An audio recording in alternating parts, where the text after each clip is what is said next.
This is Leslie Silva, Senior Marketing Manager with Bausch Lomb Pharmaceuticals. On behalf of everyone at B&L, I'd like to thank you for joining us. We're excited and honored to have you learn more about Vyzulta, one of our newest pharmaceutical portfolio additions. I have the privilege of introducing Dr. Danica Marrelli. Danica Marrelli received her Doctor of Optometry degree from the University of Houston College of Optometry and completed a residency in hospital-based optometry at the Baltimore VA Medical Center in Baltimore, Maryland. She is currently a clinical professor at the University of Houston College of Optometry, where she serves as Assistant Dean of Clinical Education and staffs the glaucoma, retina, and general eye disease clinics. In the classroom, Dr. Marrelli teaches in the ocular pharmacology, glaucoma, and case-based learning courses. Dr. Marrelli became a diplomate in the ocular disease glaucoma section of the American Academy of Optometry in 2009 and is the Vice President of the Optometric Glaucoma Society. Thank you all again for joining us, and Dr. Marrelli, I'll turn the presentation over to you. Thank you, Leslie. It's a pleasure to be here. I guess you guys probably didn't think you were going to see me over in this room. I've been over in the clinical track room. And actually, Dr. Lamb's presentation that we just finished about medications and glaucoma kind of leads very nicely into this promotional talk about Vyzulta. Vyzulta, latanoprostene bunod, is a dual mechanism prostaglandin with great efficacy and excellent tolerability. And that's what I'm going to sort of take a little deeper dive into for about the next 20 minutes. This is not a CE program. You're not getting credit for listening to this.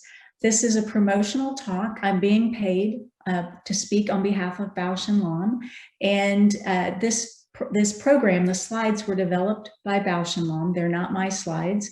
Everything is consistent with FDA labeling for the product of Vyzulta. And again, you won't receive credit for this, but I hope you'll get some good information about the drug.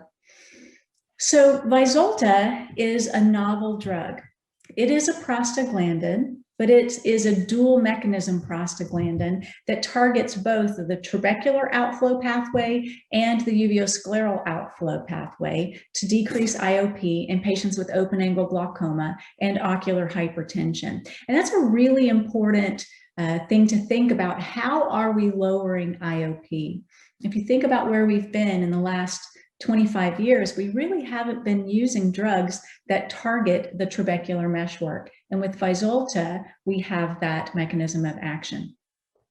Now, if I say nitric oxide, because Vyzulta is this prostaglandin that releases nitric oxide in the anterior chamber, but if I just said nitric oxide to you, I wonder what you would think. I know where my mind immediately goes to smooth muscle in the vasculature. My husband is a cerebrovascular researcher, and I've been listening to him talk about nitric oxide and relaxation of smooth muscle in the blood vessels in the brain for, 25 years. But really, nitric oxide, it's a small molecule, it's a gas, has a lot of very important physiologic functions throughout our body, including the eye. And it's a key regulator in trabecular outflow of aqueous. So on this slide, you'll see the entire molecule sort of represented by these three colored dots. This is the full molecule of latanoprostene bunod. Once it's metabolized, it's broken down into our regular latanoprost acid. This is the same latanoprost that we've been using since June of 1996. We're very familiar with the mechanism of action there.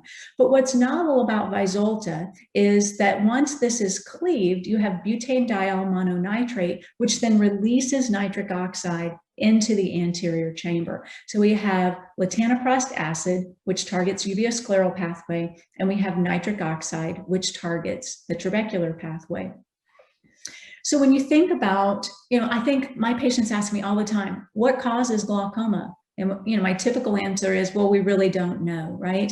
But we do know that the trabecular meshwork is the primary site of resistance to outflow of aqueous.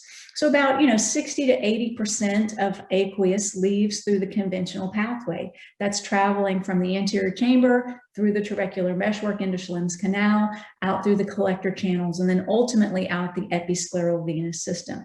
Most of our aqueous leaves through the trabecular meshwork. And in glaucoma eyes, the trabecular meshwork becomes this barrier to outflow. And so that's one reason why prostaglandins are so favorable in glaucoma, right? They kind of capitalize on this minor pathway, the uveoscleral pathway, and they're very effective.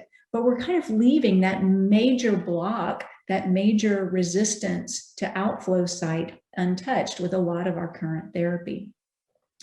Now we know that in response to elevated IOP, the cells in Schlemm's canal will actually upregulate and release nitric oxide. That nitric oxide then diffuses into the trabecular space, opens up the trabecular space by relaxing the trabecular meshwork. The trabecular meshwork is not really a muscle, but it does contract and relax similarly to a muscle. And so nitric oxide allows the trabecular meshwork to relax, opens up the spaces in between the trabecular beams, and allows aqueous to outflow more easily.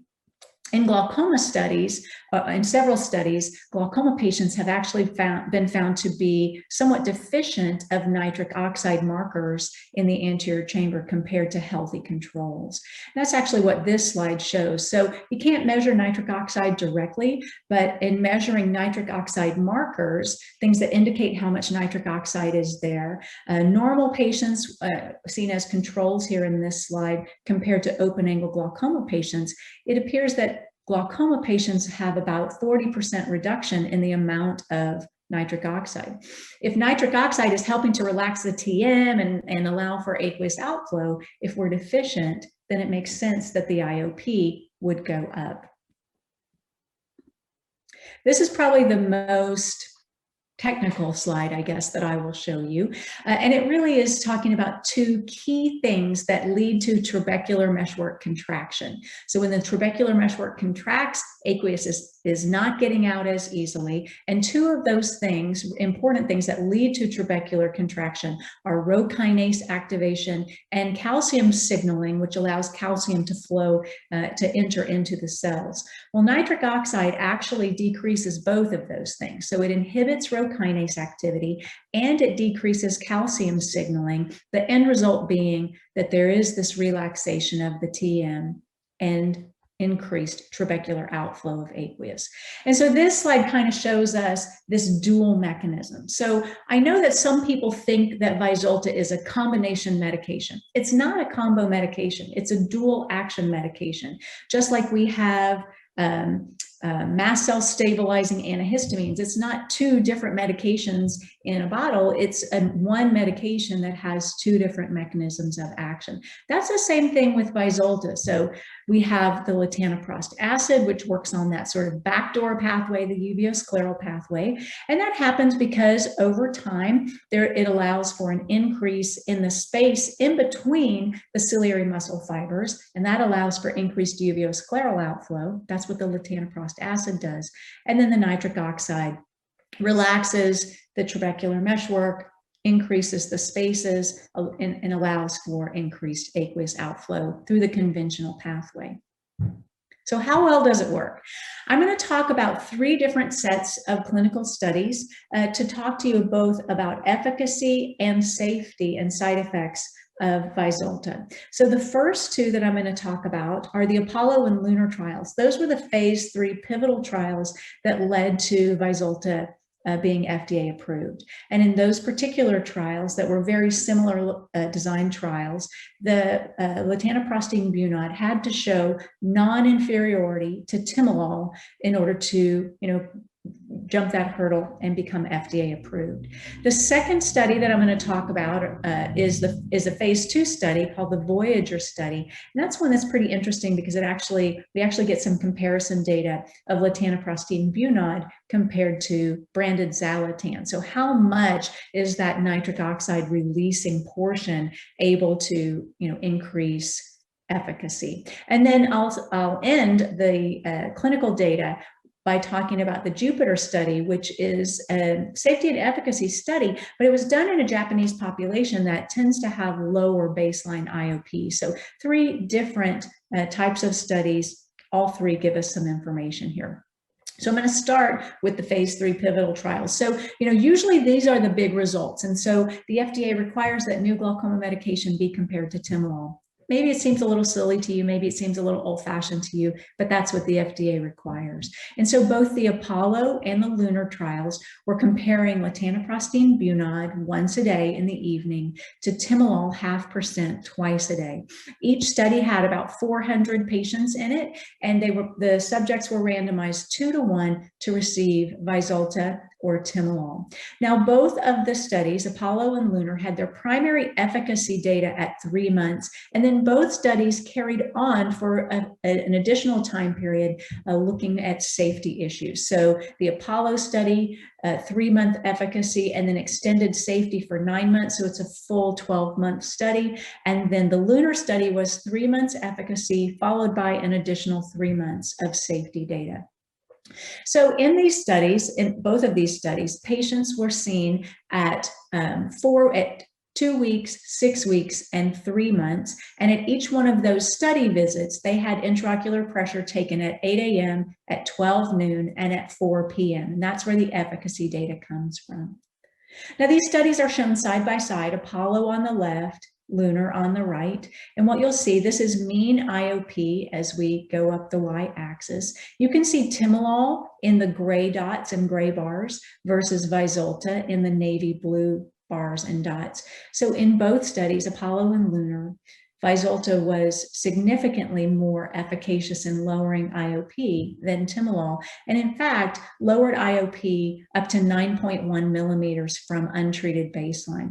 It's important to note that in both studies, Apollo and Lunar studies, the baseline IOP was about 26.5, and it was similar between the Vyzulta and timolol groups. So we're really comparing apples to apples in terms of IOP lowering effects.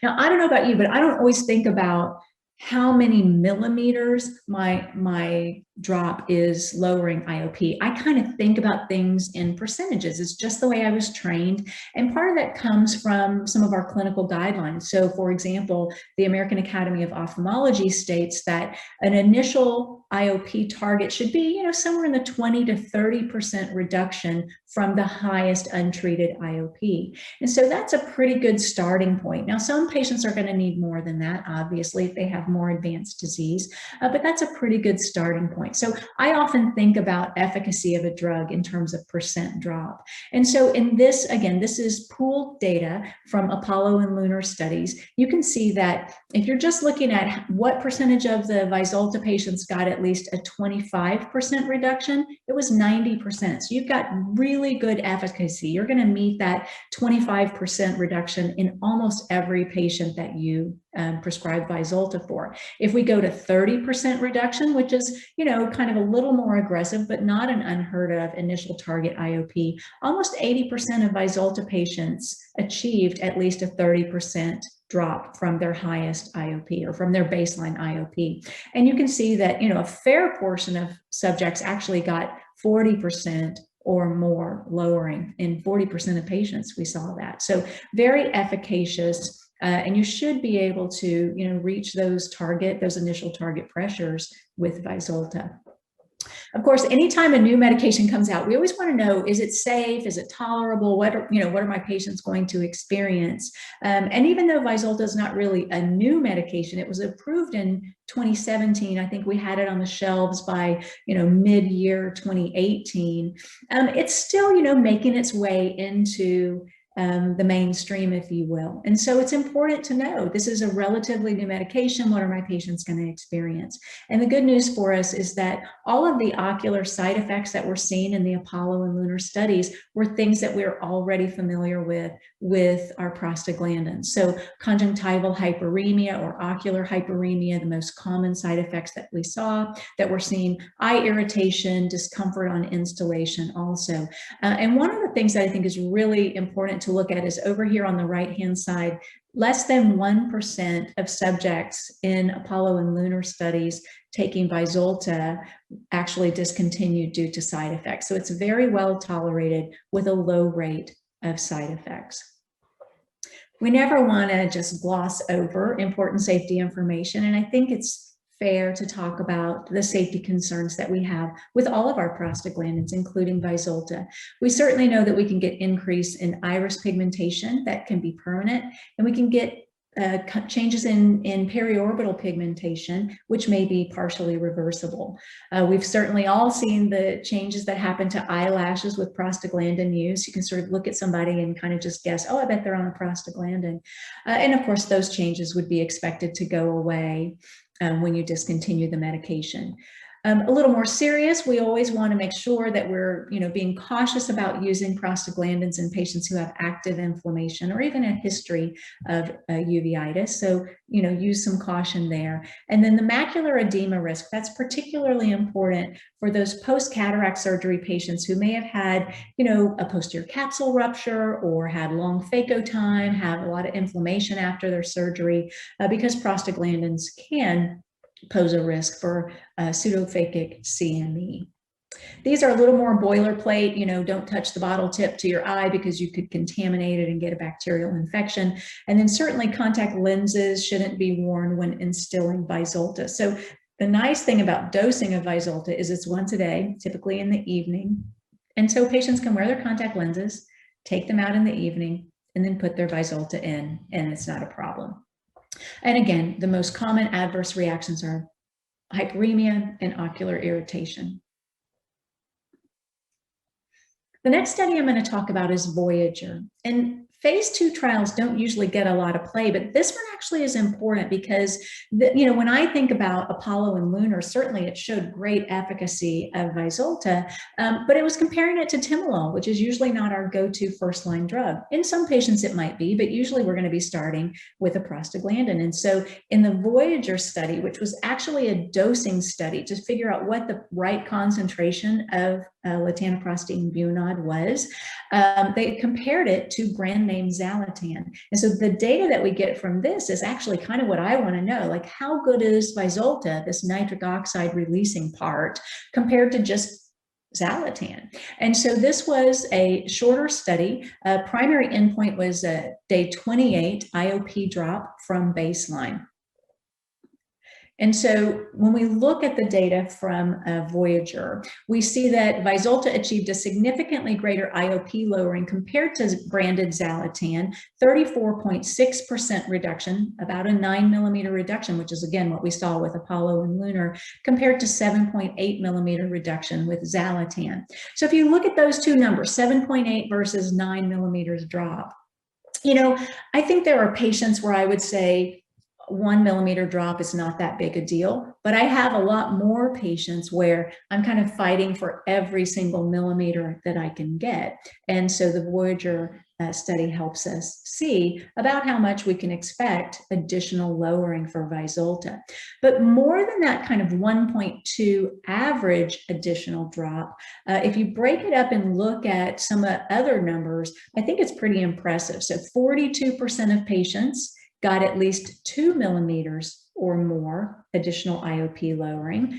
30% of patients got at least 3 millimeters additional drop. And if you go all the way over to the right, 12%, 1 in 8 of the subjects had at least 5 additional millimeters drop compared to Zalatan.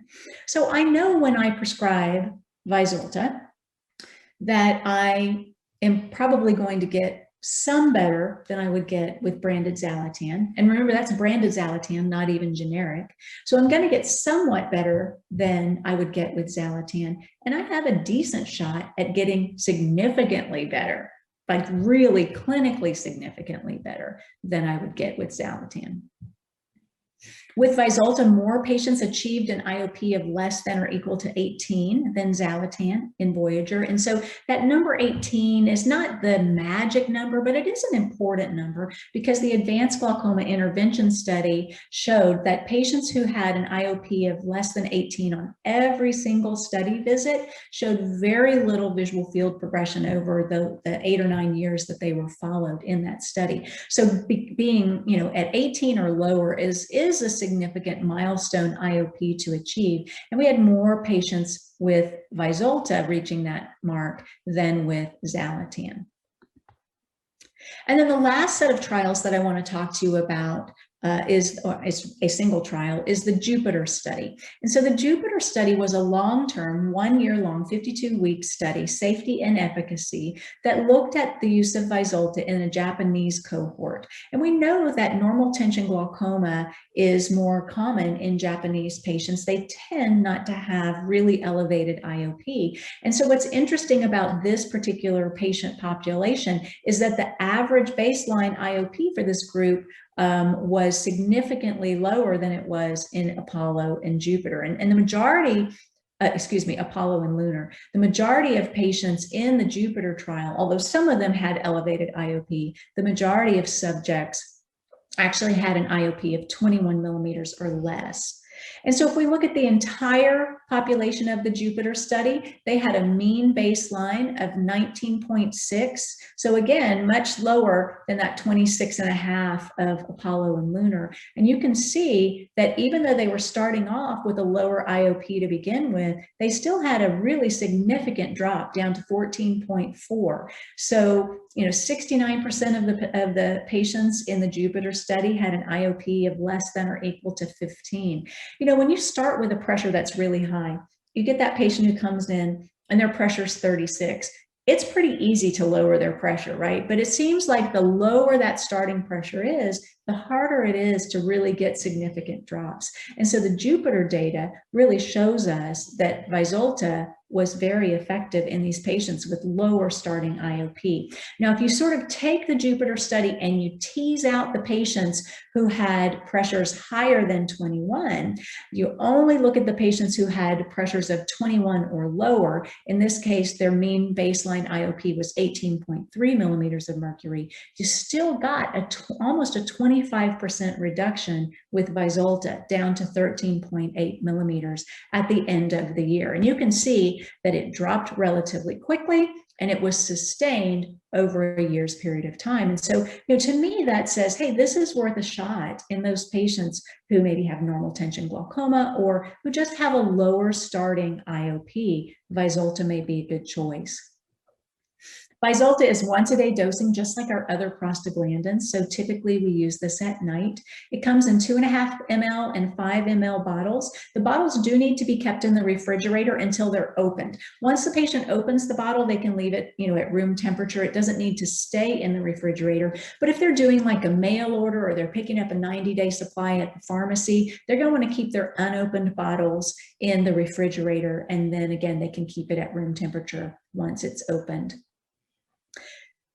Vyzulta for the treatment of open-angle glaucoma and ocular hypertension, just to summarize, it uniquely and novelly releases nitric oxide, a key player in trabecular meshwork outflow. We've got the great power of latanoprostene acid, so we're able to target both our conventional and our uveoscleral pathways.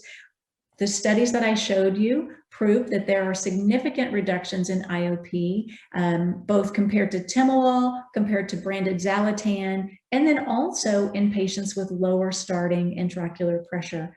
We see a low incidence of ocular side effects and adverse events, with fewer than 1% of patients discontinuing Vyzulta due to unwanted side effects, and convenient once-a-day dosing. Anytime a new medication comes out, there can be formulary issues, coverage issues, and cost can be a significant issue. I want to make sure that everyone knows that if you are wanting to prescribe Vyzulta and you're concerned about access, they have a variety of different ways for your patient to access Vyzulta. So one of them is you can go to BauschAccessProgram.com. This would be for patients who are uninsured or who have commercial insurance. They have copay cards, and patients can really get Vyzulta for a very reasonable copay if they have commercial insurance. And then if you have any other information requests regarding Vyzulta, you want to see some of the study data, you can contact the medical inquiry department for Bausch Lomb. I want to thank BNL for asking me to do this program, and I hope that you enjoy the rest of Eyes on Glaucoma 2021. Thank you.